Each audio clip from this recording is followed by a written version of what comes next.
સુરત શહેરના ઉમરા વિસ્તારમાં નગર પ્રાથમિક શિક્ષણ સમિતિની શાળા ક્રમાંક 3ના નવા ભવનનું લોકાર્પણ કરવામાં આવ્યું છે। રાજ્યના નાયબ મુખ્યમંત્રી હર્ષ સંઘવીએ આજે શાળાના નવા મકાનનું ઉદ્ઘાટન કર્યું હતું।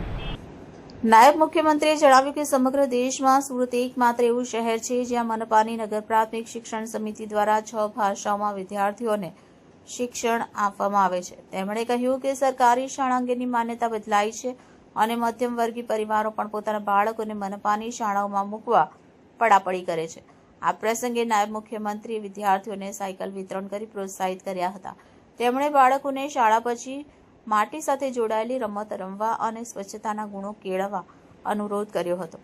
નોંધનીય છે કે સમગ્ર શિક્ષા વિભાગ દ્વારા અત્યાર સુધીમાં 250 કરોડથી વધુના ખર્ચે મનપાની નગર પ્રાથમિક શિક્ષણ સમિતિના 63 શાળા ભવનો મંજૂર કરાયા છે।